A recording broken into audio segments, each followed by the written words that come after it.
Bom dia, gente.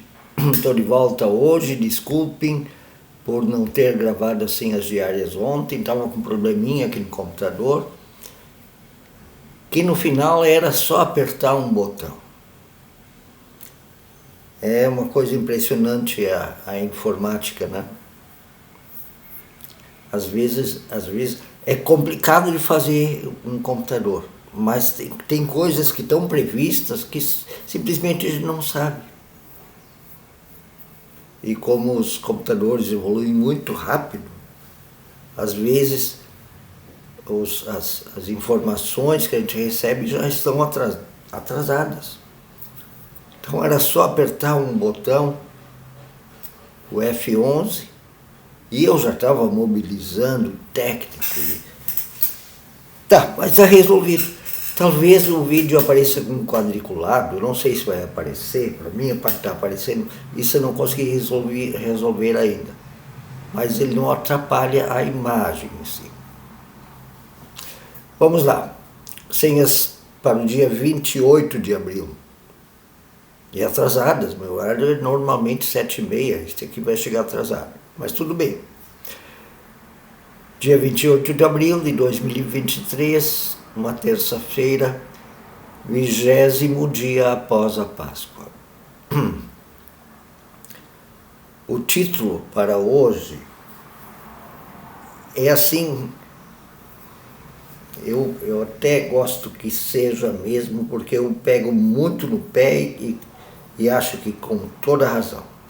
Eu acredito que a motivação é uma coisa importante, mas aquele tal do pensamento positivo, pense que vai dar tudo certo, para mim é papo furado. Motivação, sim, pensamento positivo, não. Então, o título para hoje, baseado nos versículos bíblicos. Os 2 versículos, a oração e o primeiro texto de leitura ali, eles são um pouquinho assim, a gente tem que olhar o contexto desses dois, tá? Mas o último texto, ele fala mais para olhar para a realidade. O título, não basta acreditar, tem que também aprender com a realidade e ter os pés no chão. Não basta acreditar. Tem que também aprender com a realidade e ter os pés no chão. Tem que saber o que fazer. Tem que ser realista. Tem que aprender com as experiências suas e dos outros, com a observação da realidade e ter os pés no chão, para que as coisas realmente funcionem.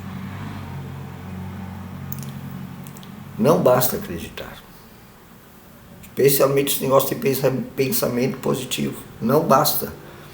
E, aliás, acreditar e ter fé são duas coisas diferentes. Eu tenho um vídeo sobre isso. As diferenças entre ter fé e acreditar.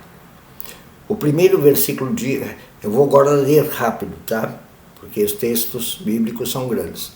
O primeiro versículo é de 1 Reis, capítulo 20, versículo 11. Quem se veste para a batalha não deve se gabar. Aquele negócio, a vitória já está ganha. Papo furado.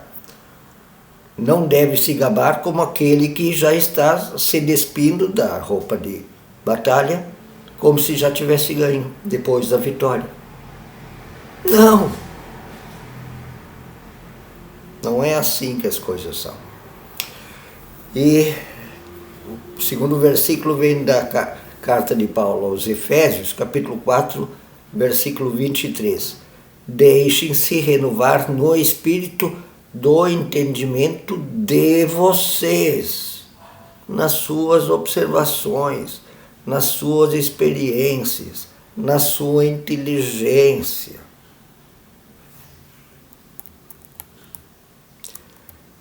A oração é escrita por 3 pessoas. Por que é assim? Porque muitas vezes é parte de um culto, de uma celebração. Os 3 são Peter Horst, Friedrich Karl Barth e Gerhard Grenz. Luta e guerra destroem o mundo.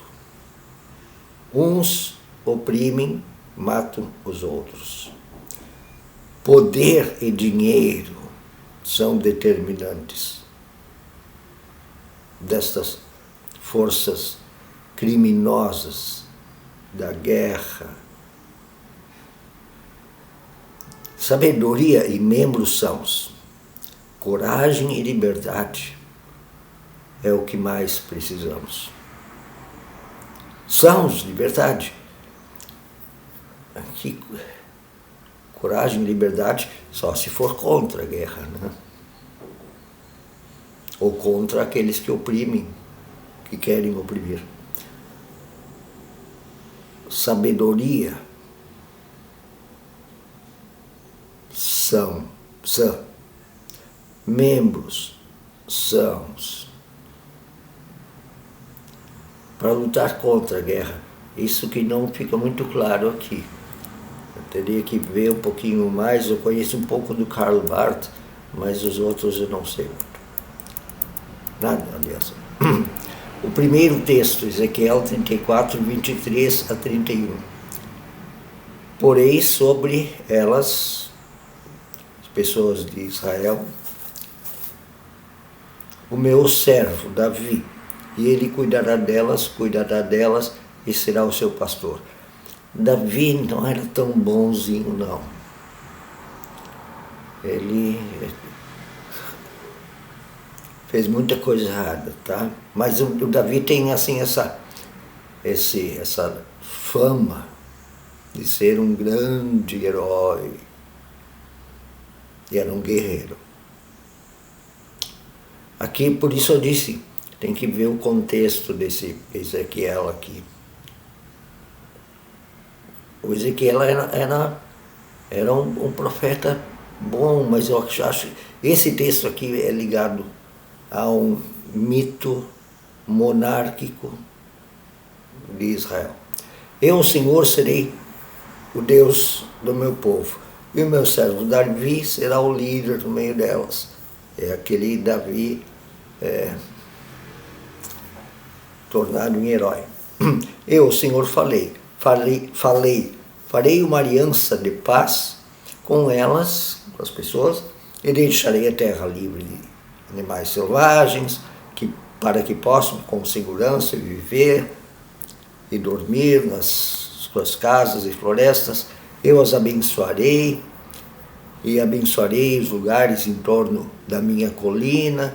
Na estação própria farei descer chuva, haverá chuvas de bênçãos, as árvores do campo produzirão seu fruto e a terra produzirá a sua safra, o povo estará seguro, eles saberão que eu sou o Senhor, quando eu quebrar as cangas do seu jugo e livrá-los das mãos dos que já escravizaram. Eles não serão mais saqueados pelas nações, nem os animais selvagens os devorarão. Viverão em segurança e ninguém lhes causará medo. Eu lhes darei uma terra famosa por colheitas, e eles não serão mais vítimas de fome, nem carregarão a zombaria das nações que a escravizam.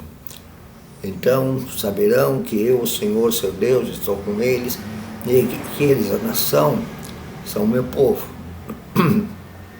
Palavra do soberano Senhor. Vocês, minhas ovelhas, ovelhas da minha pastagem, são o meu povo, e eu sou o seu Deus. Palavra do soberano Senhor. Então, é uma promessa muito bonita. Teria que olhar o contexto desse texto aqui, que para mim carrega muito do Israel monárquico, que meio puxa saquinho assim, mas a promessa é típica do reino de Deus. Haverá comida abundante, paz, proteção. O segundo texto vem de Provérbios 1, 20 a 33 e fala para observar as próprias experiências. A sabedoria clama em voz alta nas ruas, ergue a voz nas praças, nas esquinas das ruas barulhentas ela clama, nas portas da cidade faz seu discurso. A sabedoria. Até quando vocês, inexperientes, irão contentar-se com a sua inexperiência? Vocês, zombadores, até quando terão prazer na zombaria? E vocês, tolos, até quando desprezarão o conhecimento? Se acatarem a minha repreensão, eu lhes darei um espírito de sabedoria e lhes revelarei os meus pensamentos. Vocês, porém, rejeitaram o meu convite. Ninguém se importou quando estendi a minha mão. Visto que desprezaram totalmente meu conselho e não quiseram aceitar a minha repreensão, eu, de minha parte, vou rir da desgraça de vocês. Zombarei quando o que temem se abater sobre vocês, quando aquilo que temem abater-se sobre vocês como uma tempestade, quando a desgraça os atingir como vendaval, quando a angústia e a dor os dominarem. Então vocês me chamarão, mas não responderei. Procurarão por mim, mas não me encontrarão, visto que desprezaram o conhecimento e recusaram o temor do Senhor. Não quiseram aceitar o meu conselho e fizeram pouco caso da minha advertência. Comerão do fruto da sua conduta e se fartarão de suas próprias maquinações do mal, né? Pois a inconstância dos inexperientes os matará, e a falsa segurança dos tolos os destruirá.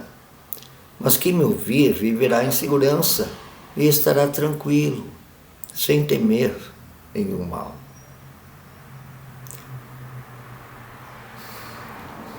Ter fé não é ser um tolo que não dá atenção às verdades da realidade. Ter fé não é crença, não é acreditar que a vitória já está ganha. Ter fé é também usar a experiência de observar e aprender com a realidade, com aquilo que não dá certo. E principalmente com aquilo que não é da vontade de Deus. Isso quer dizer, rejeitar o temor do Senhor é fazer aquilo que é contra a vontade de Deus. Qual é a vontade de Deus? Eu já falei bastante disso. Essa é a questão.